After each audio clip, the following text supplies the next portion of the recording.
Salam saudara-saudara, sesama murid-murid Tuhan Yesus Kristus yang dikasihi dan diberkati oleh Tuhan. Selamat pagi dan semoga hari ini saudara bangun pagi dalam keadaan yang sehat dan siap untuk bekerja memuliakan Tuhan.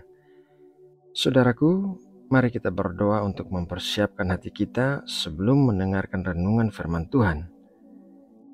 Allah Bapa yang ada di dalam surga, kami mengucap syukur atas pagi hari yang indah ini, suatu hari yang baru yang telah Engkau berikan bagi kami.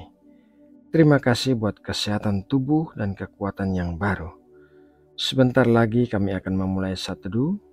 Berkatilah kami dengan pengajaran firman-Mu dan berikanlah kami hati yang bisa mengerti. Jadikanlah kami para pelaku firman, bukan hanya pendengar saja. Terima kasih ya Bapa. Dalam nama Tuhan Yesus Kristus, kami berdoa dan mengucap syukur. Amin. Saudara yang terkasih, orang-orang yang bersikap skeptis terhadap kekristenan mengolok-olok iman kita sebagai iman yang buta. Sebenarnya iman kita bukanlah iman yang melompat ke dalam gelap, tetapi iman yang melompat ke dalam terang. Maksudnya adalah iman kita adalah iman yang rasional, bisa dipertanggungjawabkan secara logika. Pertama-tama, mari kita membaca sebuah ayat dalam Matius 22 ayat 37. Jawab Yesus kepadanya, "Kasihilah Tuhan Allahmu dengan segenap hatimu dan dengan segenap jiwamu dan dengan segenap akal budimu." Dalam ayat tersebut, Tuhan Yesus mengajarkan kita untuk mengasihi Allah dengan segenap hati, jiwa, dan akal budi. Hati dan jiwa berbicara tentang emosi, sedangkan akal budi berbicara tentang pikiran atau logika. Sebagai orang Kristen, kita memiliki iman kepada Tuhan Yesus yang merupakan pribadi yang benar-benar ada dan pernah hidup di dunia ini. Tuhan Yesus bukanlah mitos, karena mitos adalah sebuah cerita yang dipercaya sebagai sebuah hasil dari imajinasi dan kebenarannya tidak dapat dibuktikan. Apa yang dituliskan para penulis Alkitab tentang Tuhan Yesus adalah berdasarkan apa yang mereka lihat sendiri atau kesaksian dari orang yang melihatnya sendiri. Mari kita baca 2 Petrus 1 ayat 16. Sebab kami tidak mengikuti dongeng-dongeng isapan jempol manusia ketika kami memberitahukan kepadamu kuasa dan kedatangan Tuhan kita Yesus Kristus sebagai Raja. Tetapi kami adalah saksi mata dari kebesarannya. Ayat lainnya, mari kita baca 1 Yohanes 1 ayat 1.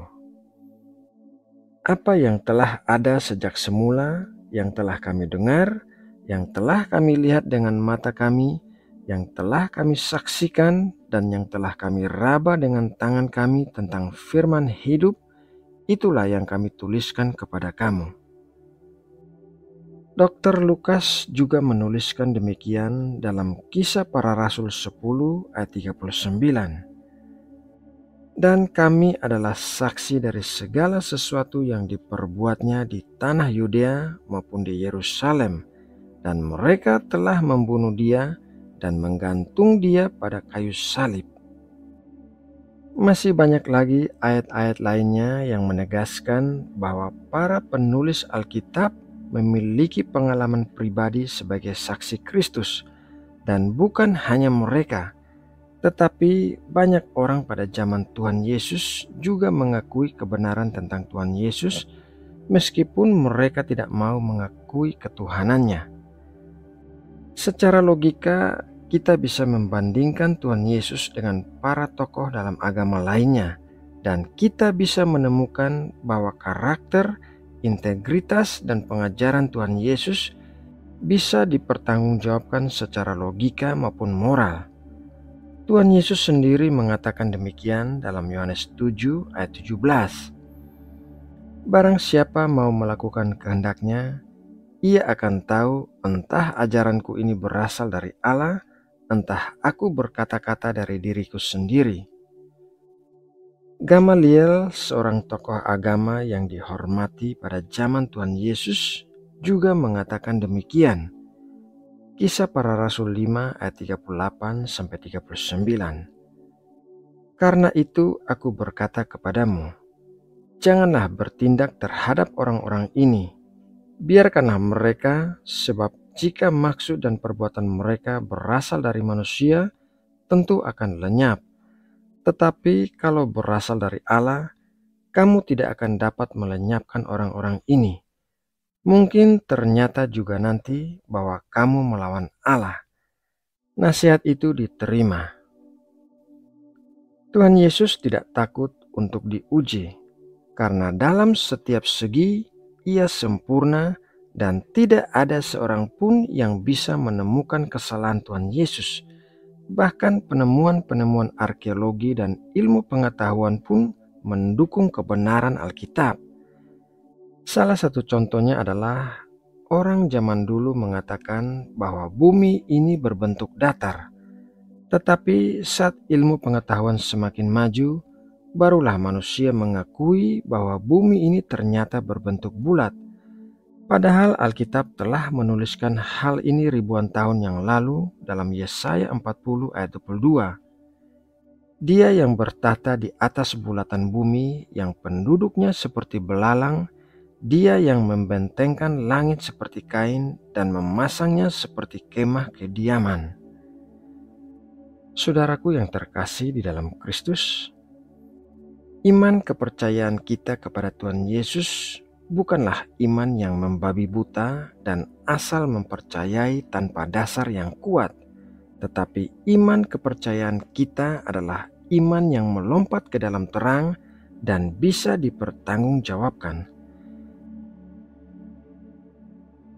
Nah, saudaraku, demikianlah renungan firman Tuhan pagi ini. Semoga Allah memberkati dan menguatkan kita semua yang mendengarkan dengan sungguh-sungguh. Mari kita berdoa.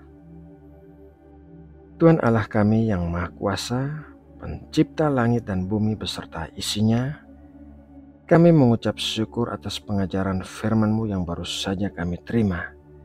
Terima kasih buat hikmat dan pengertian yang mengubahkan kami. Terima kasih buat kasih dan kebaikan-Mu yang melimpah di sepanjang hidup kami.